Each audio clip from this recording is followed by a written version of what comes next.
The priest's voice echoed through the packed church as he asked the question that would normally seal my fate. "Do you, Margaret, take Mark to be your lawfully wedded husband?"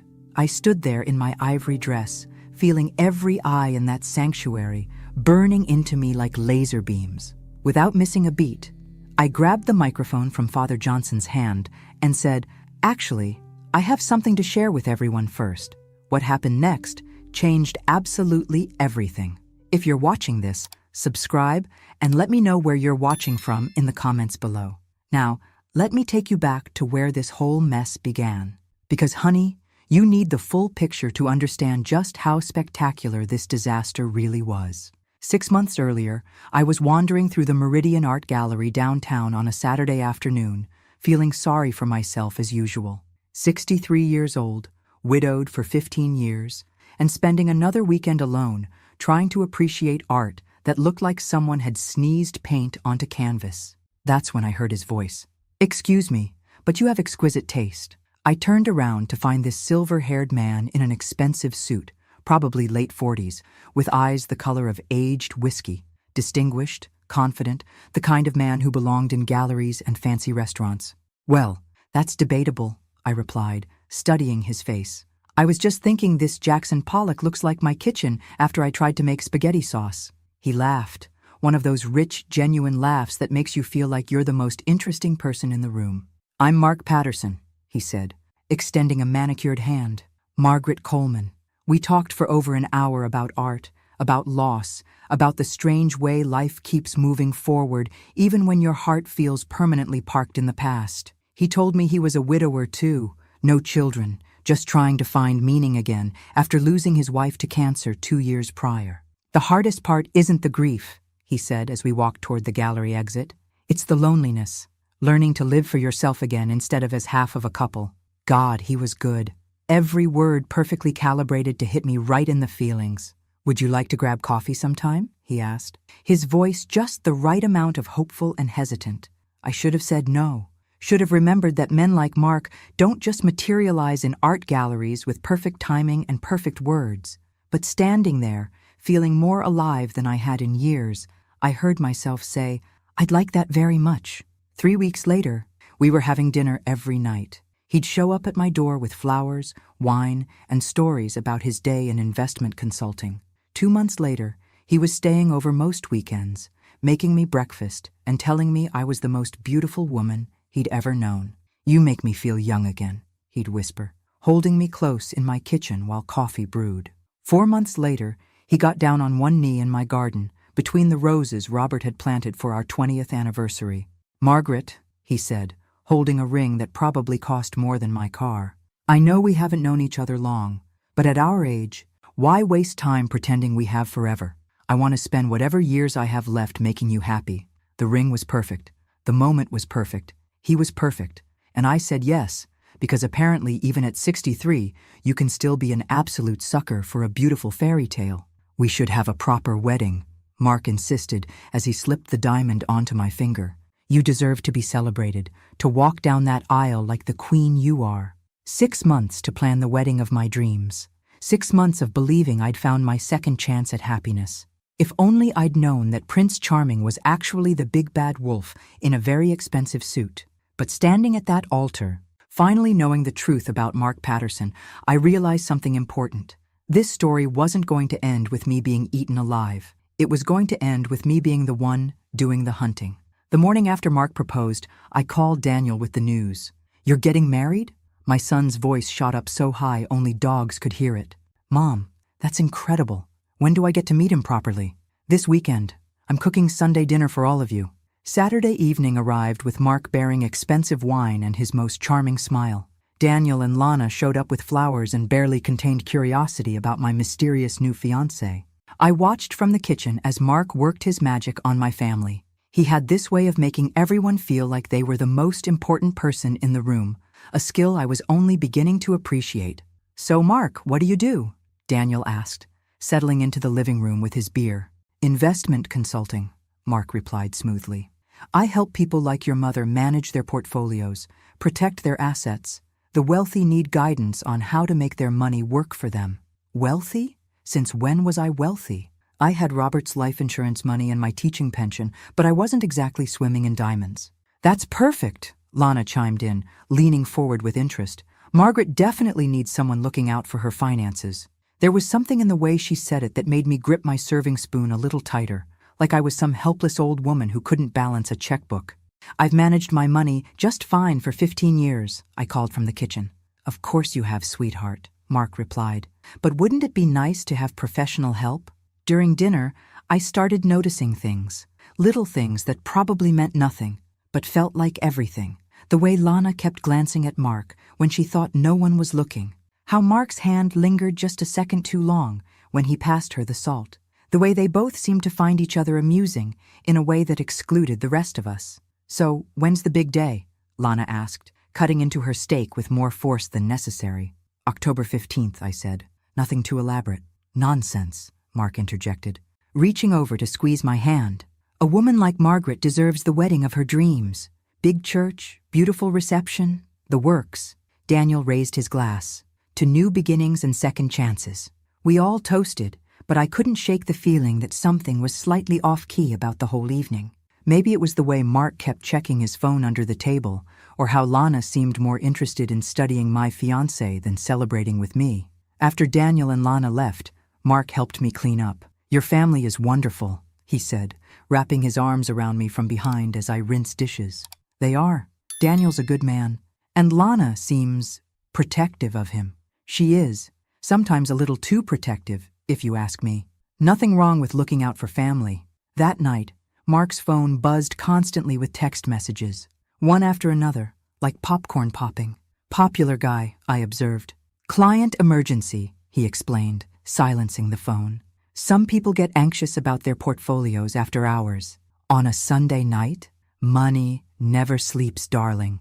Over the next few weeks, I threw myself into wedding planning with an enthusiasm that surprised me. 300 guests, live band, flowers everywhere. Mark insisted on paying for most of it, which should have been romantic, but somehow made me uncomfortable. I can afford my own wedding, I told him one afternoon as we tasted cakes. I know you can, sweetheart, but I want to do this for you. Let me spoil you the way you deserve. Meanwhile, Lana started showing up at my house more often, always with some excuse, helping with wedding plans, bringing me magazines, checking if I needed anything.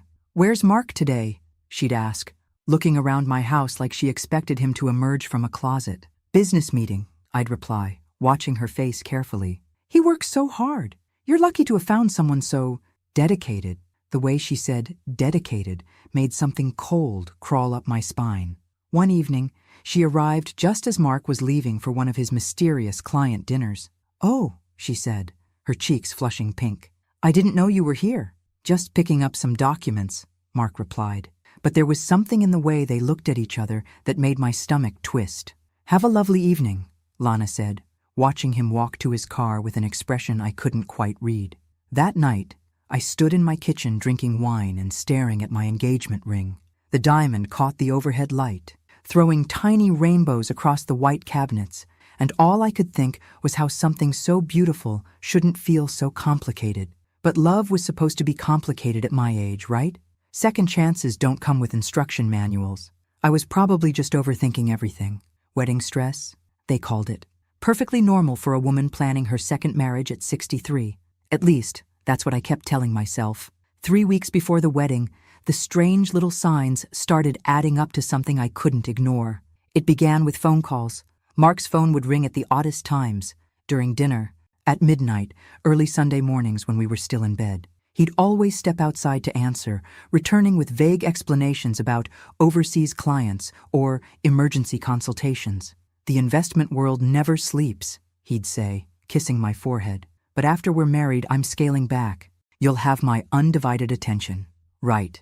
Because nothing says romance like scheduling quality time between mysterious phone calls. Ladies, when your man's phone rings more than a telemarketer's during dinner hour, that's not success. That's suspicious. Then came the text messages. Mark's phone would buzz constantly, like an angry bee trapped in his pocket. He'd glance at the screen. His face would shift slightly. Then he'd slip the phone away without responding. Everything okay? I asked one morning over breakfast. Just spam, he said, but I'd seen him typing furiously under the table 2 minutes later. The real alarm bells started when I borrowed his phone to call AAA. My car had died in his driveway, and my phone was dead upstairs. As I dialed, a text popped up from someone listed as L. Missing you already. My heart stopped. Who's L? I asked when Mark came back with jumper cables. His face went pale for exactly 1 second before he laughed. Oh, that's Larry. That's my business partner. He gets sentimental after a few drinks. Larry.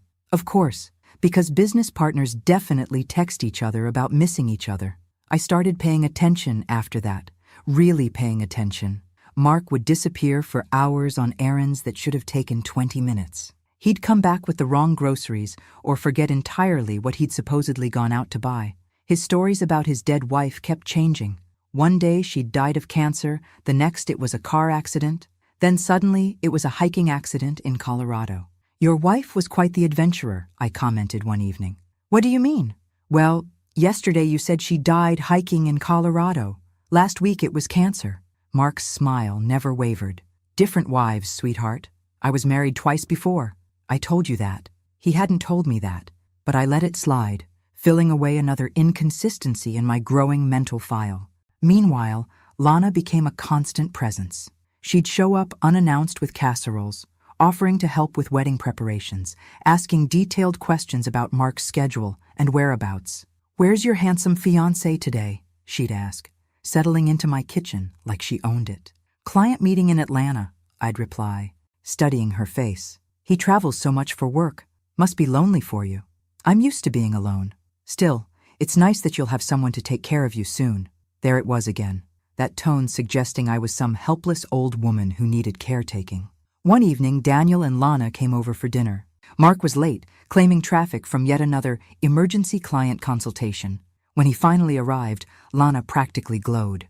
Mark, we were starting to worry, she said, jumping up to hug him. The hug lasted exactly 3 seconds too long. I timed it. Sorry, everyone. Crisis averted. Though, Mark said, his hand resting on Lana's lower back as she stepped away. Daniel was oblivious, pouring wine and talking about his latest project at the engineering firm. But I saw everything. The way Lana's breath caught when Mark touched her. How they stood just a little too close while she helped him hang up his jacket. The meaningful look they exchanged when they thought I wasn't watching. After dinner, I excused myself to get dessert from the kitchen and found them by the window, heads together, whispering. Everything all right? I asked loudly. They jumped apart like teenagers caught making out. Just asking Mark about that new restaurant downtown, Lana said quickly. Thought Daniel and I might try it. Wonderful recommendation, Mark added smoothly. You two would love the atmosphere. That night, after everyone left and Mark went home, I sat in my kitchen with a glass of wine, staring at my engagement ring and trying to convince myself I was imagining things. But the next morning, I found a conversation on Mark's phone that he'd forgotten to delete. Just a fragment before he came out of the shower, and I had to pretend I'd been looking for my reading glasses. Can't wait much longer, was all I caught before the screen locked. I deleted his browser history that showed he'd been looking at flights to Costa Rica, and I found a receipt in his jacket pocket for lunch at the Marriott downtown. The same day he'd told me he was in Atlanta. 3 days later, I got a text from an unknown number. Ask him about Tampa. I stared at that message for 10 minutes before deleting it. But that evening, when Mark kissed me goodnight and told me how much he loved me, all I could think about was Tampa, Costa Rica, and Larry, who missed him already. The wedding was in 2.5 weeks, and I was starting to think I didn't know my fiancé at all. 2 weeks before my wedding, I did something I never thought I'd do. I hired a private investigator. Well, technically, I did my own investigating first. At 2 a.m., sitting in my kitchen with coffee and my laptop, I started digging into Mark Patterson's background with the determination of a woman who'd rather know the ugly truth than live a beautiful lie. Mark Patterson was surprisingly difficult to find online. No Facebook profile, no LinkedIn, no professional website for his investment consulting business. For someone who supposedly managed wealthy clients' portfolios, he had the digital footprint of a ghost. But I've been a high school librarian for 30 years. I know how to research. I found him in a Tampa Bay Times article from 3 years ago. Investment advisor vanishes after fraud allegations. There was his photo, looking younger and cockier, standing outside a Tampa courthouse. The article detailed how Mark Patterson had allegedly defrauded several elderly clients of their retirement savings before disappearing when authorities began investigating. My coffee went cold as I read about widows losing their life savings, forged documents, and phantom investment accounts that existed only on paper. Son of a bitch, I whispered to my empty kitchen. And here I thought finding a charming, available man at my age was a miracle. Turns out it was, just not the good kind of miracle. More like the congratulations, you've won the predator lottery kind. I kept digging. Court records showed a pattern spanning multiple states, marriage licenses in Florida, Georgia, and South Carolina, all to women over 60. Divorce filings that mentioned irreconcilable differences and financial disputes. A bankruptcy filing under the name Martin Pierce. A restraining order from someone named Patricia Palmer. By sunrise, I had printed everything. The evidence was damning, but I needed to know about Lana. Was she a victim or an accomplice? That afternoon, I did something that felt completely insane. I followed her. Yes, you heard right. At 63, I'd become the kind of woman who conducts surveillance operations in hotel lobbies. Apparently, there's no age limit on learning new skills when your family's being destroyed by professionals. Lana left Daniel's office at lunch and drove straight to the Marriott downtown, the same hotel where Mark had apparently been having lunch instead of attending meetings in Atlanta. She went up to the 8th floor using a key card she pulled from her purse. I waited in the lobby for 2 hours. When she came down, her hair was messed up and her lipstick was gone. Mark came down 5 minutes later, adjusting his tie. My heart shattered and hardened at the same time. That evening, Mark came over with Thai takeout and flowers, acting like nothing had changed. "You seem quiet tonight," he observed, setting plates on the table. "Just tired. Wedding planning is exhausting. 2 weeks and we'll be on our honeymoon in Maui. Just you and me and the ocean." I smiled and nodded, playing the part of the loving fiancé while my mind raced through everything I'd discovered. "Mark, can I ask you something?" "Anything, sweetheart." "Have you ever been to Tampa?" His fork paused halfway to his mouth. "Tampa? Why do you ask?" "Just curious. Someone mentioned you might have worked there." "Must be mistaking me for someone else." "I've never worked in Florida." Another lie to add to the pile. After dinner, while Mark showered, I finally did what I should have done weeks ago. I went through his phone systematically. The passcode was 1947, which was probably his real birth year, though I doubted even that was accurate. Men never change their passwords. They just add numbers that matter to them. What I found made my stomach turn. Months of intimate messages between Mark and Lana. Photos I didn't want to see. Detailed discussions about my daily routine, my financial situation, even my medication schedule. "She goes to bed early on weeknights," read one message from Lana. "Usually asleep by 10. Mark's response: "Perfect. Gives us more time." But the worst message was from just last week. 2 more weeks and we're home free. The old lady trusts me completely." Lana's reply: "I still feel guilty sometimes." Mark: "Don't. She's had 63 years of happiness. Now it's our turn." I screenshotted everything, then carefully deleted the evidence of my snooping. When Mark came out of the bathroom, I was sitting on my bed in my nightgown, looking appropriately sleepy and trusting.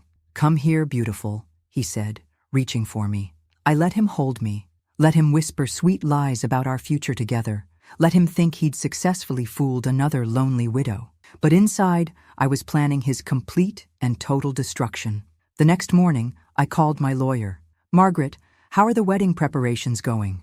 "Interesting question, Janet. I need some advice about protecting my assets." "From what?" "From a wolf in Prince Charming's clothing." That afternoon, I sat in Janet's office, spreading my printed evidence across her conference table like playing cards. "Good God, Margaret, this man is a career criminal." "I know. The question is, what do I do about it?" "Call off the wedding, report him to the police, protect yourself. Or," Janet studied my face carefully, "you have something else in mind. I want to make sure he never does this to another woman, and I want everyone who's been lying to me to face the consequences of their choices." "What are you thinking?" "I'm thinking that Mark Patterson expects a wedding in 12 days, and he's going to get exactly what he deserves." The wedding invitations had already gone out. 300 guests expecting to witness a beautiful late-in-life love story. They were going to get a story, all right, just not the one they came for. 11 days before my wedding, I made a decision that would have shocked my younger self. I was going to let Mark Patterson walk into his own trap. I woke up that morning with crystal clear purpose. Mark had already left for another one of his mysterious client meetings, leaving behind designer cologne and the lingering scent of deception. But I wasn't going to expose him yet. Not when I could wait and do maximum damage in front of maximum witnesses. I called Janet, my lawyer, first thing. "I need you to prepare some documents," I told her, quietly. "What kind of documents?" "The kind that protect every penny I own and ensure that certain people face the full consequences of their actions." "Margaret, are you sure about this approach? You could just call off the wedding and let him disappear to target the next lonely widow?" "I don't think so." Janet sighed but agreed to prepare protective financial documents that wouldn't take effect until after the ceremony. Next, I called Father Johnson at the church. "Margaret, dear, how can I help you?" "Father, I need to make some changes to the wedding ceremony. Nothing major, just want to add some personal remarks." Of course, love makes people want to speak from the heart. If only he knew what my heart was planning to say. That afternoon, I had an unexpected visitor. Lana showed up at my door looking nervous and guilty, carrying a box of cookies like a peace offering. "I thought you might be stressed about the wedding," she said, settling into my living room. "These are those lemon cookies you like. How thoughtful." I smiled sweetly while studying her face. "Are you excited about the wedding?" "Of course. You deserve happiness." "I do, don't I? After 15 years alone, I deserve a man who's honest, faithful, and genuinely loves me." She shifted uncomfortably. "Mark does love you, does he? Because lately, I get the feeling there are things about Mark I don't know." Lana went pale.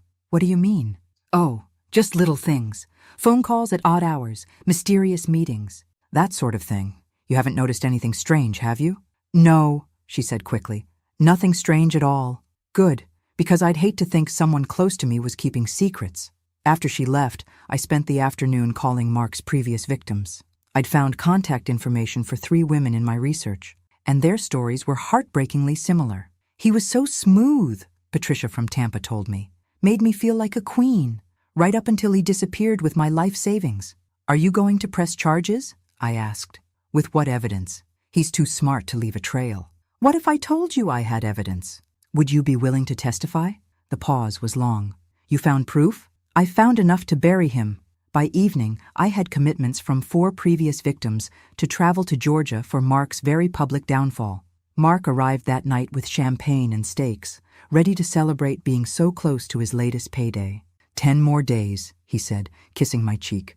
"I can hardly wait to make you my wife." "Our wedding will definitely be memorable," I replied. Over dinner, I played my part perfectly. The excited bride-to-be, hanging on his every word, asking about our honeymoon plans, our future together. "I've been thinking about our finances after the wedding," I said casually. "Should I add you to my accounts right away?" His eyes lit up. "Whatever makes you comfortable, sweetheart. I just want to take care of you. You're so good to me. I don't know what I did to deserve you. You're special, Margaret. One of a kind." The irony was lost on him, but I savored every bit of it. After dinner, we sat on my porch swing watching the sunset. Mark had his arm around me, playing the devoted fiancé, while probably calculating how much money he'd have access to in 10 days. "I love you," he murmured into my hair.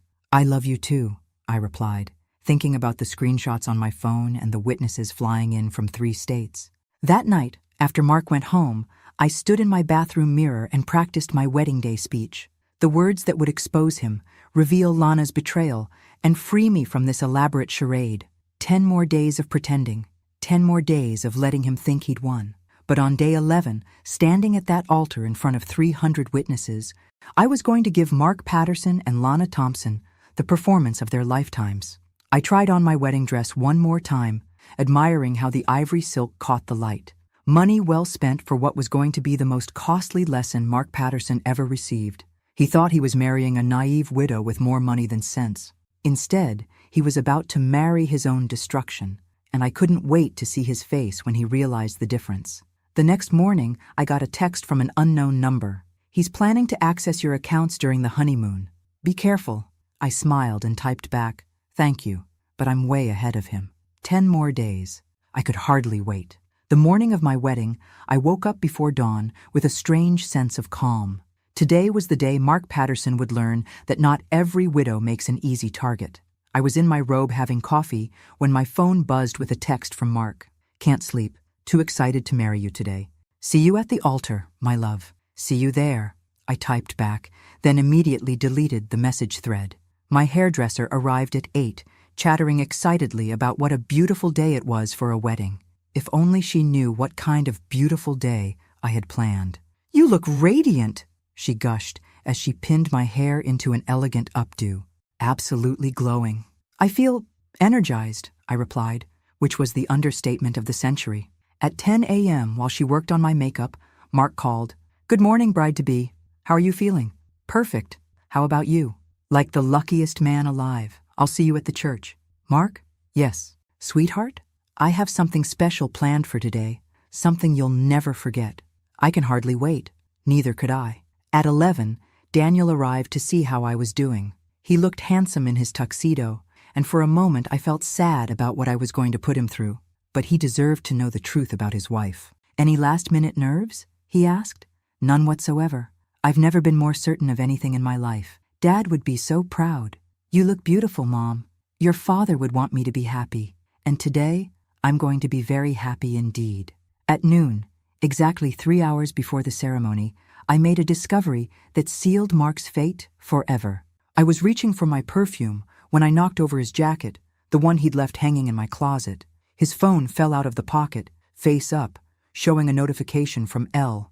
I picked up the phone, and this time, I didn't even need to guess his passcode. The message was right there on the lock screen. Can't wait to celebrate tonight. The old fool has no idea what's coming. My hands shook as I opened the phone and scrolled through their recent messages. What I found was worse than anything I'd imagined. Not only were Mark and Lana planning to rob me blind, but they'd already transferred $50,000 from a joint account I'd stupidly opened last month. They had detailed plans for accessing my other accounts during our honeymoon, complete with forged documents and power of attorney papers. But the message that made my hands shake was from this morning. If she gets suspicious, we might have to speed up the timeline. Can't risk her changing her mind about the wedding. Lana's response. Don't worry, she's completely clueless. This afternoon she'll be married to you, and by tonight we'll be rich. I screenshotted everything, my hands steadier now that I knew the full scope of their betrayal. Then I called Janet. Margaret, aren't you supposed to be getting ready? Change of plans. I need you to freeze every account I have right now, and call Detective Martinez. I want Mark Patterson arrested the moment he sets foot outside that church. What happened? They've already stolen $50,000. I just found the evidence. By 1 o'clock, my money was protected, and law enforcement was in position. By 2 o'clock, I was dressed in my ivory silk gown, looking like a radiant bride while feeling like an avenging angel. The church was packed with 300 guests, all expecting to witness a beautiful late-in-life love story. They were about to get the show of their lives. Patricia, Linda, and 2 other victims sat in the back row, ready to provide testimony if needed. Detective Martinez waited outside with backup. Janet sat in the 3rd row with a folder full of evidence. At 3 o'clock, the wedding march began. I walked down that aisle alone. Daniel had offered to give me away, but I wanted to do this myself. Every step felt powerful, purposeful. Mark stood at the altar in his designer tuxedo, looking confident and handsome and completely unaware that his world was about to implode. Lana sat in the 2nd row, wearing a red dress that screamed homewrecker, checking her phone and smiling like she'd already won the lottery. Father Johnson smiled warmly as I reached the altar.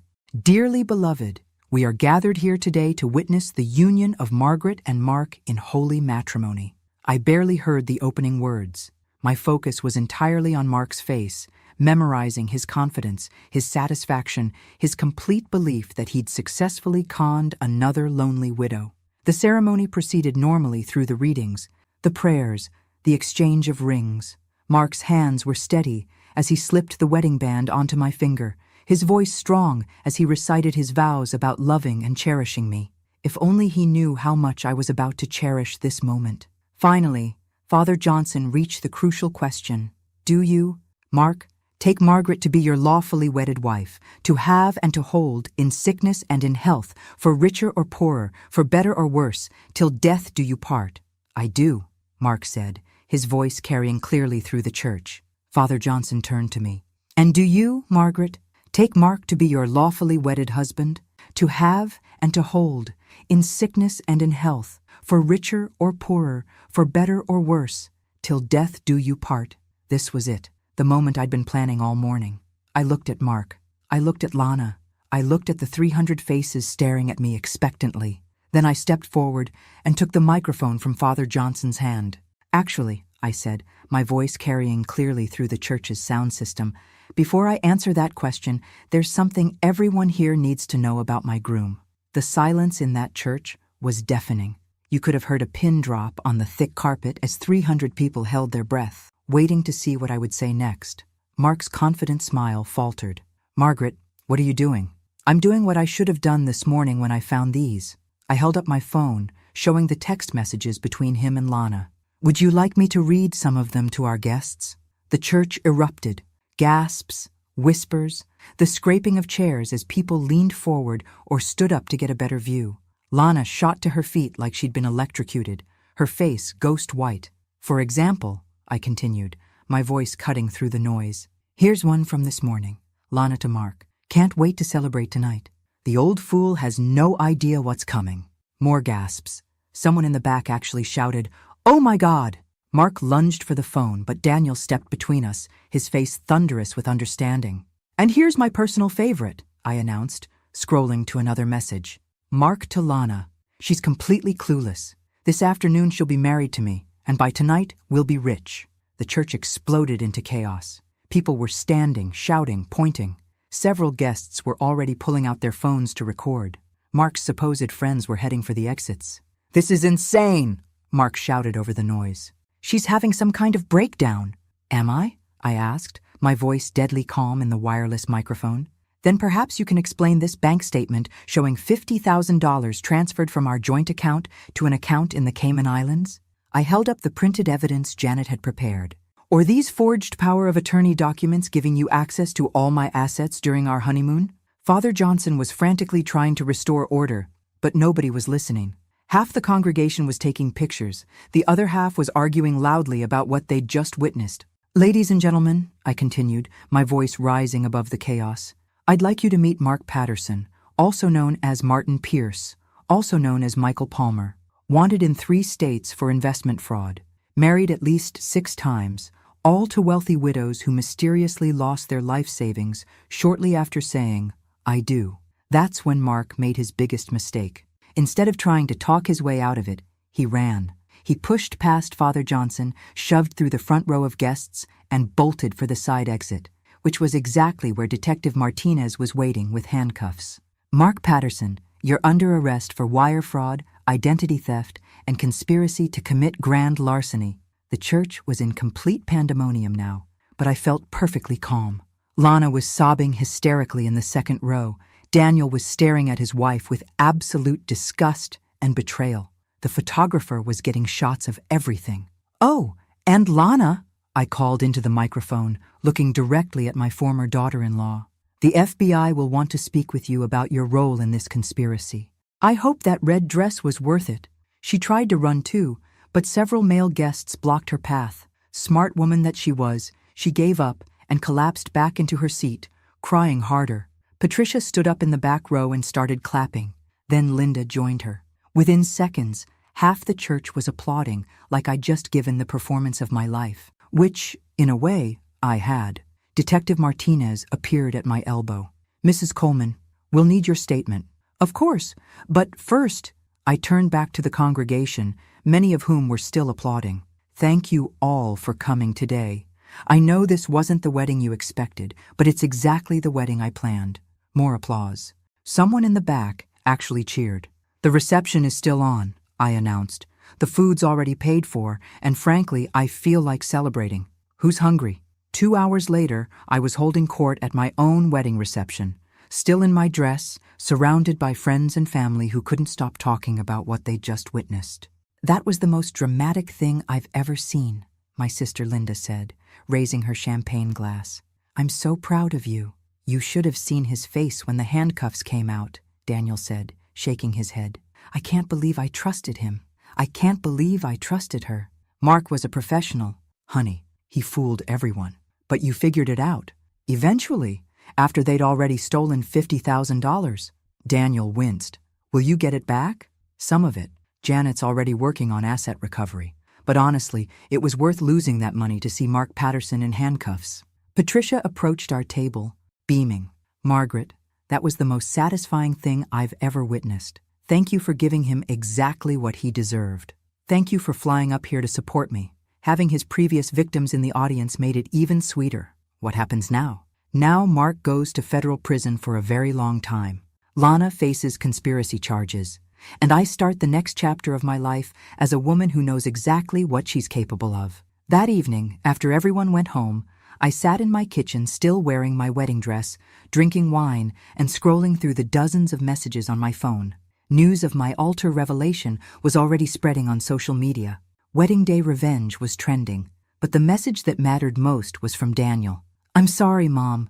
Sorry I didn't see what was happening. Sorry I brought her into our family. And sorry you had to handle this alone. I typed back, I wasn't alone. I had 300 witnesses and the best son in the world backing me up. The next morning brought calls from reporters, FBI agents, and women across the country who'd seen my story online and wanted to share their own experiences with romance scammers. Mark Patterson had given me something valuable, even though he'd never intended to. Proof that I was stronger, smarter, and more dangerous than anyone, including myself, had ever imagined. And that knowledge was worth way more than $50,000. The morning after my spectacular wedding day meltdown, I woke up in my own bed, still slightly hungover from champagne and righteousness, to find my phone buzzing with notifications. Apparently, someone had posted video of my altar revelation online, and it was going viral. Wedding Day Revenge had over 50,000 shares. My righteous takedown of Mark Patterson was being hailed as everything from empowering to savage to the revenge fantasy every woman needs to see. But the real calls started around 8 a.m. Mrs. Coleman, this is Agent Rodriguez with the FBI. We need to discuss Mr. Patterson's broader criminal enterprise. Broader criminal enterprise. That sounded ominous. How much broader are we talking? We've identified at least 12 other victims across 6 states, possibly more. Your evidence has been crucial in connecting multiple cases. What about Lana? She's cooperating fully, providing details about recruitment methods, target identification, financial transfers. Seems she wants to minimize her own charges. Of course she did. Lana always was smarter than she pretended to be. That afternoon, I had an unexpected visitor. Mark's previous victim, Patricia from Tampa, was standing on my doorstep with a bottle of wine and a huge smile. I had to come thank you in person, she said, settling into my living room. What you did yesterday was every victim's dream come true. How did you hear about it so fast? Honey, your wedding day takedown is all over Facebook. My sister in Oregon sent me the video this morning. We spent the afternoon comparing notes about Mark's methods. Patricia had lost her entire retirement account to his investment opportunities, then spent 3 years thinking she was too stupid and too ashamed to report it. I kept telling myself it was my fault for trusting him, she said, for being so desperate for companionship that I ignored the red flags. That's what predators count on, our shame and silence. But you didn't stay silent. Hell no. I got loud, and I'm planning to get louder. That evening, Daniel came by looking haggard and confused. Lana had been arrested that morning and was sitting in county jail waiting for a bail hearing. I keep thinking I should feel something, he said, slumping into my kitchen chair. Anger, sadness, betrayal. But mostly I just feel empty. That's normal, sweetie. Your whole world just got turned upside down. I trusted her. We've been married for 8 years, and I had no idea she was capable of something like this. Lana was manipulated too, in her own way. Mark knew exactly how to exploit her weaknesses. Are you defending her? I'm trying to understand her. She made terrible choices, but she was also a victim of his manipulation. She helped him steal from you. Yes, she did, and she'll face the consequences, but hating her won't help either of us heal. Friday brought more FBI interviews and the revelation that Mark's operation was even more extensive than anyone had realized. Agent Rodriguez arrived with a thick file and a grim expression. We've now identified 17 confirmed victims, he told me, spreading photos across my dining room table. Total losses exceeding $2 million. I studied the faces, women ranging from their 50s to their 80s, all looking hopeful and happy in what were obviously engagement or wedding photos. How many other Lanas were there? At least 4 that we can confirm. Local accomplices who helped identify targets and gather intelligence. How did they recruit them? Same way Mark recruited his victims. Charm, manipulation, promises of a better life. These women weren't criminal masterminds. They were lonely, financially struggling, and vulnerable to someone who made them feel special. That evening, I got a call that changed everything. Mrs. Coleman, this is Sarah Mitchell from the Phoenix Journal. I'd like to write a story about romance scams, using your case as the centerpiece. Would you be interested? What kind of story? Educational, helping other women recognize the warning signs and protect themselves. Your courage in exposing Mark could save other potential victims. When do we start? The interview took place over 3 days, during which Sarah asked tough questions about my judgment, my loneliness, my desperation for companionship. I answered honestly, even when it hurt my pride. What would you say to other women who might be targeted? Sarah asked. Trust your instincts. If something feels wrong, it probably is. And remember, men who genuinely love you don't need access to your bank accounts to prove it. Any regrets about how you handled the situation? Only that I didn't figure it out sooner, and that I put my family through such a public humiliation. But you stopped him from hurting other women. That's what I keep telling myself at 3 a.m. when I can't sleep. The story ran the following Sunday. Front page above the fold. Local widow exposes romance scam network. Within hours, my phone was ringing with calls from women across the country sharing similar stories. Mrs. Coleman, I think the same thing happened to me in Charleston. I lost everything to someone just like Mark. Can you help me? I'm currently dating someone who fits your description. What should I do? By the end of the week, I'd spoken with 37 women in 15 states. Some had been victimized. Others had escaped before losing money. All had stories of manipulation and betrayal that sounded heartbreakingly familiar. That's when I realized Mark Patterson had given me something I'd never expected, a purpose bigger than my own hurt feelings. Saturday morning, I called Patricia in Tampa. How would you feel about starting a support group for romance scam victims? For any woman who's been targeted by predators.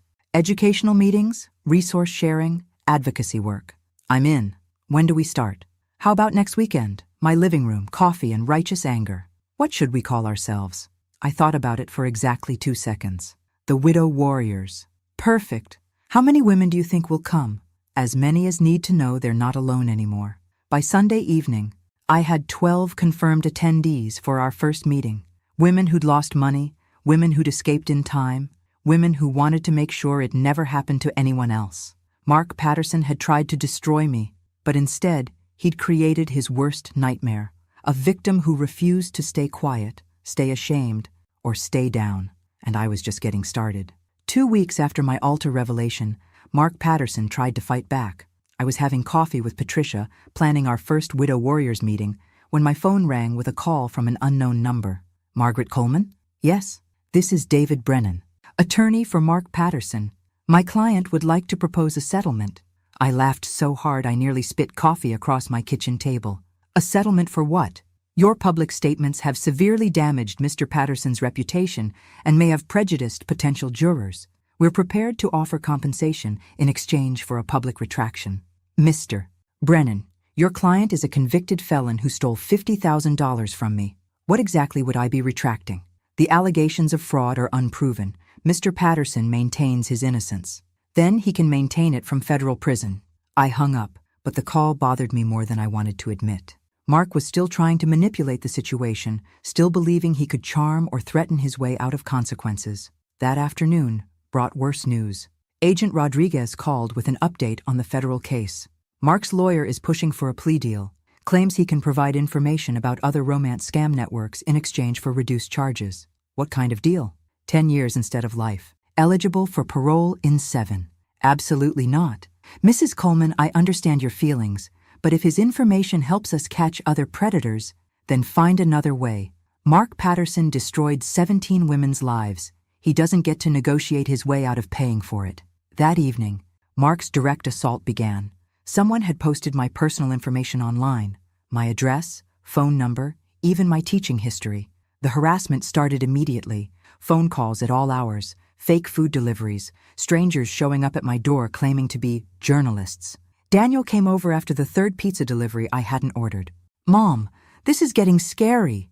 Maybe you should stay somewhere else for a while.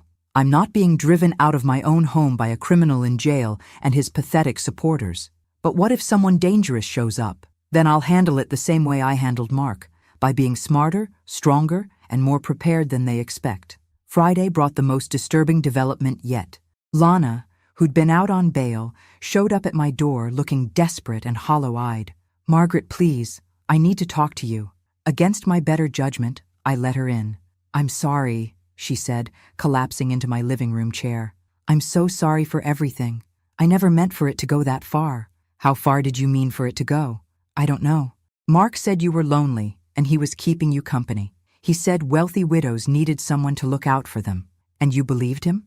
I wanted to believe him. He made me feel special, important, like I mattered. I studied her face, looking for signs of deception, but saw only exhaustion and regret. "Lana, you're 20 years younger than me and married to my son.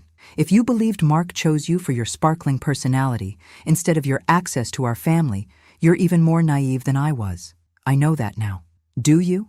Because the FBI says you helped him identify other targets. That sounds less like being deceived and more like being an active participant." She started crying. "I didn't know he was married to other women. I thought I was special." "You thought wrong. Mark Patterson doesn't love anyone except money. You were a tool to him, nothing more. What's going to happen to me? That depends on how much you help the FBI catch other predators in his network. I've told them everything I know. Then you'll probably get a few years in minimum security instead of decades in federal prison. Count yourself lucky." After she left, I sat in my kitchen feeling oddly sad. Lana had made terrible choices, but she'd also been victimized by Mark's manipulation. The difference between us was that I'd figured out his game in time to fight back. Saturday brought the first Widow Warriors meeting. 12 women gathered in my living room, ranging in age from 52 to 78. Some had lost money to romance scams, others had escaped before being defrauded. All had stories of manipulation and betrayal. "The goal isn't revenge," I explained, opening the meeting. "It's prevention and support. We're going to make sure no other woman goes through what we experienced." "How do we do that?" asked Dorothy, a 70-year-old from Birmingham who'd lost her husband's military pension to a scammer. "Education, advocacy, and making noise. We're going to teach women to recognize the warning signs, trust their instincts, and never suffer in silence." Patricia had prepared a presentation about common scam tactics. Dorothy shared resources for financial protection. Linda from Jacksonville discussed legal options for victims. By the end of the evening, we had plans for community presentations, social media campaigns, and partnerships with local law enforcement agencies.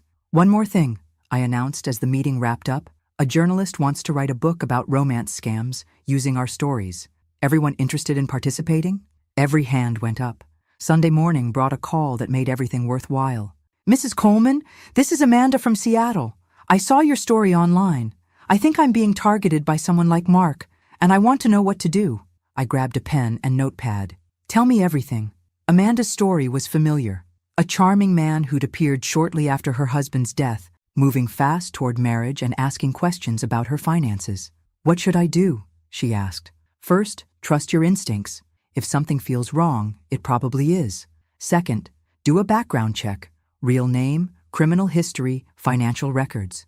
Third, never give anyone access to your money until they've proven themselves over time." "How much time?" "Years, not months. Love can wait. Your financial security can't be replaced." After I hung up, Patricia called with news. "I just got off the phone with a woman in Denver. She's been dating someone who matches Mark's description perfectly, even down to the dead wife story." "Same network?" "Has to be. I gave her your number."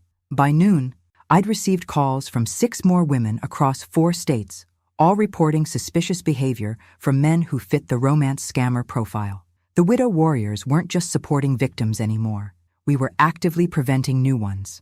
That evening, I got one final call that changed my perspective completely. "Is this Margaret Coleman?" "Yes." "This is Detective Sarah Chen with Seattle PD. We arrested a man today for attempting to defraud an elderly woman. She said you told her to call us." "Amanda?" "Yes. Her quick thinking and your advice prevented her from losing over $100,000. I hung up feeling something I hadn't experienced since this whole nightmare began. Pure, uncomplicated joy. Mark Patterson had tried to destroy my faith in love, my trust in people, and my financial security. Instead, he'd given me the most meaningful work of my life. 3 months after my wedding day revelation, I sat in a federal courthouse watching Mark Patterson's sentencing hearing. The judge, a no-nonsense woman in her 60s, listened impassively as Mark's lawyer pleaded for mercy. "Your Honor, my client deeply regrets his actions and has provided valuable cooperation to law enforcement." Judge Harrison wasn't buying it. "Mr. Patterson, you systematically targeted vulnerable women, exploited their grief and loneliness, and stole their life savings. The court has reviewed testimony from 19 victims across 7 states, representing total losses exceeding $2.8 million. In the gallery behind me sat 8 of Mark's victims who'd flown in to witness his downfall.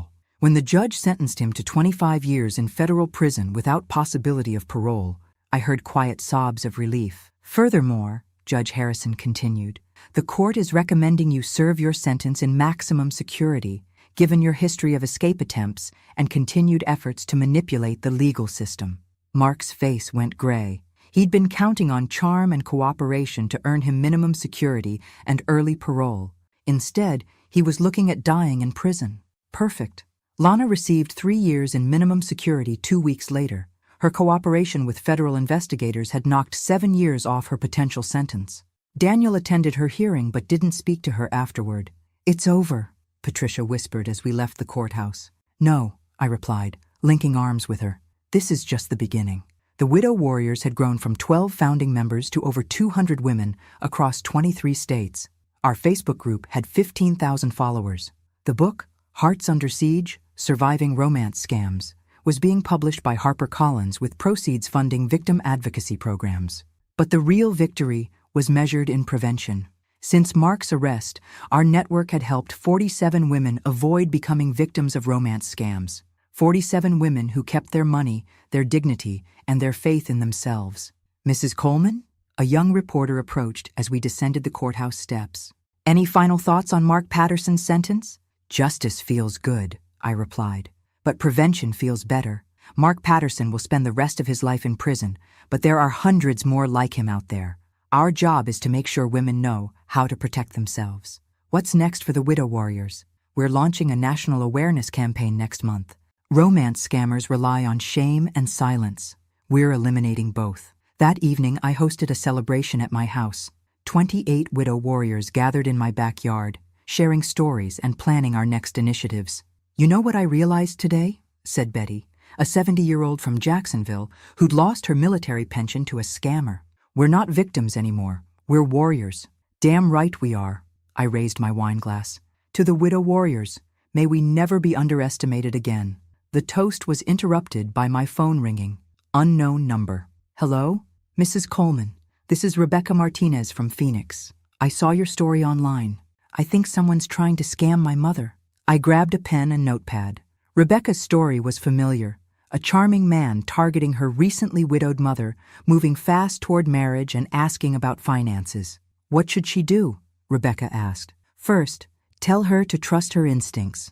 If something feels wrong, it probably is. Second, run a complete background check. Third, never let anyone pressure her into financial decisions."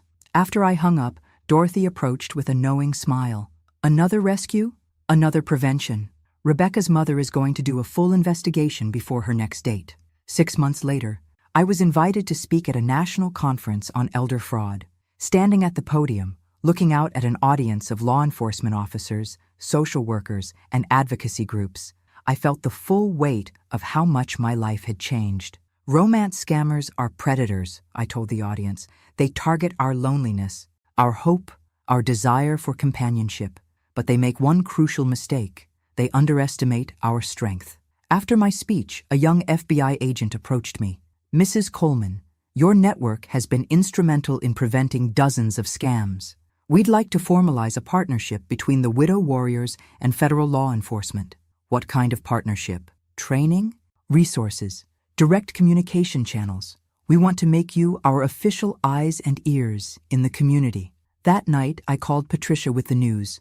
"We're going official," I told her. "Federal recognition, funding, the works. From wedding day disaster to federal partnership in less than a year." Not bad for a bunch of supposedly vulnerable widows. Mark Patterson taught us something important. We're only vulnerable if we choose to be. The next morning brought a call that reminded me why this work mattered. Mrs. Coleman? This is Helen from Portland. I was about to wire $50,000 to a man I met online. But then I saw your story. I want to thank you for saving my life savings. Thank you for trusting your instincts and calling for help. What should I do now? Live your life on your own terms. And remember, the right person will love you for who you are, not what you own. As I hung up, I thought about Robert, my first husband. He'd been a good man who'd loved me genuinely, without agenda or manipulation. Mark's betrayal had made me question everything about love and trust. But the widow warriors had taught me something important. The problem wasn't my capacity for love, it was my willingness to ignore red flags in favor of romantic fantasy. Never again.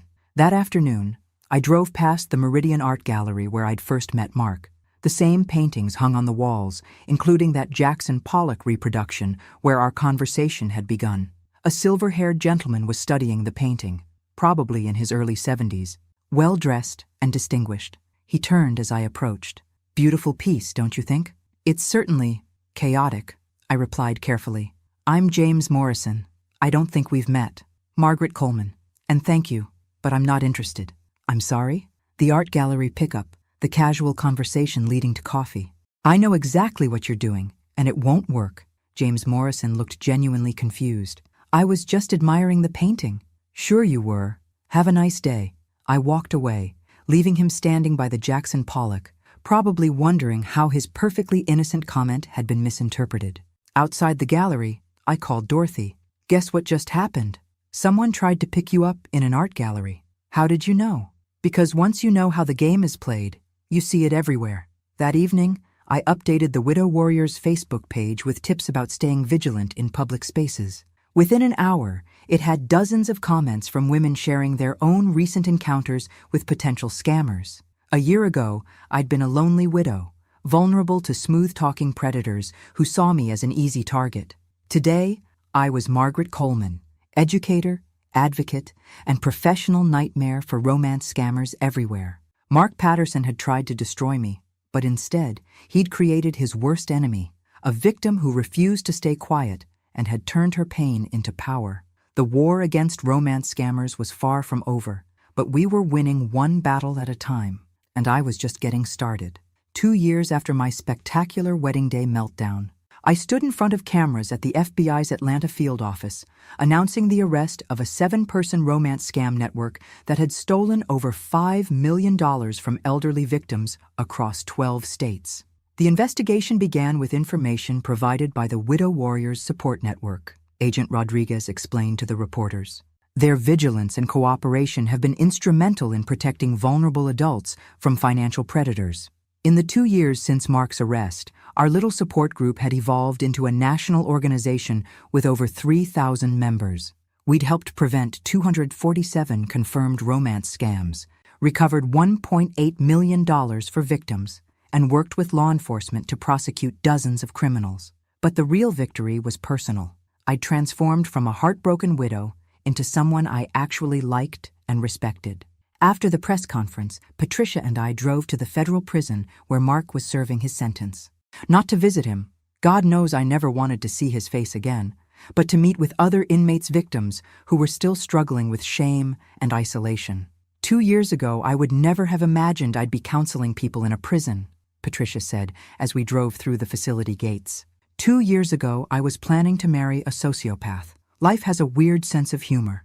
The victim support meeting was held in a sterile conference room with 8 women ranging from their 40s to their 70s. All had been victimized by romance scammers. All were still processing the betrayal and financial devastation.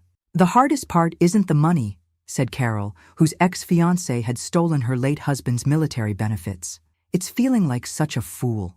That's exactly what they count on, I replied. Shame keeps victims silent, and silence protects predators. The moment you start talking about what happened, you take back your power. Easy for you to say, you got revenge. I got justice, but more importantly, I got purpose. My humiliation became my weapon. After the meeting, Patricia and I stopped for coffee. Do you ever wonder what would have happened if you'd just called off the wedding quietly? She asked. All the time. Mark would have disappeared, found another victim, and we'd never have connected all his previous crimes. Sometimes the dramatic choice is the right choice. Any regrets?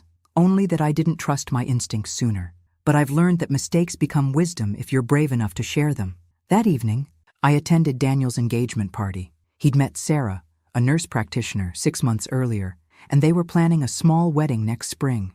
She's nothing like Lana, Daniel told me, watching Sarah laugh with my sister across the room. Good. Lana was wrong for you in ways that had nothing to do with Mark. Do you think I can trust my judgment anymore? Your judgment was fine. You trusted your wife, which is what husbands should do. The problem was Lana's choices, not your faith in her. Sometimes I feel like I should have protected you better. Sweetie, you can't protect someone from their own decisions. I chose to trust Mark despite red flags. That's on me, not you. But you figured it out in time, barely. And only because I finally started listening to the voice in my head that kept saying something was wrong. The next morning brought a call that reminded me why this work mattered. Mrs. Coleman, this is Detective Williams from Miami. We've arrested a man trying to scam an elderly woman, and she says you taught her to recognize the warning signs. What happened? Classic romance scam setup, dead wife, investment opportunities, quick engagement. But when he started asking about her finances, she remembered your advice and called us instead. How much did she save? $200,000, her entire retirement fund. These calls came weekly now. Women who'd avoided becoming victims because they'd heard our message about trusting instincts, verifying identities, and protecting financial information. That afternoon, I received an unexpected visitor. Lana stood on my doorstep, looking older and more subdued than I remembered. What do you want? I asked, not inviting her in. To apologize, to try to explain. You can explain to your therapist. I have nothing to say to you. Margaret, please, I know you hate me, but I need you to understand something. Against my better judgment, I stepped aside and let her enter. I was drowning, she said, settling into my living room. Marriage to Daniel was suffocating me.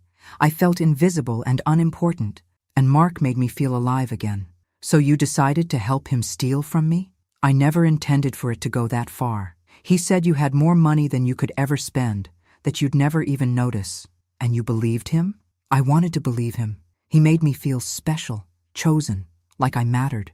Lana, you betrayed your husband and helped a criminal target his mother. You can't therapy your way out of that.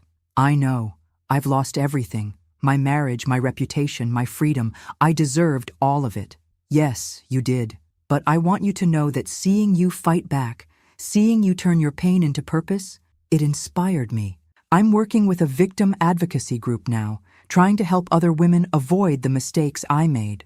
I studied her face, looking for signs of manipulation, but saw only exhaustion and genuine remorse. That's good, Lana. Helping others heal helps you heal too. Do you think you'll ever forgive me? I've already forgiven you.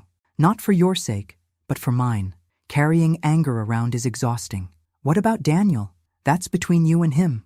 But if you're hoping for reconciliation, you're going to be disappointed. After she left, I sat in my garden thinking about forgiveness, redemption, and second chances. Mark was unforgivable because he'd never shown genuine remorse.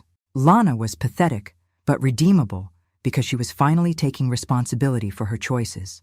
That evening, I updated my journal, a practice I'd started after Mark's arrest, to process everything that had happened.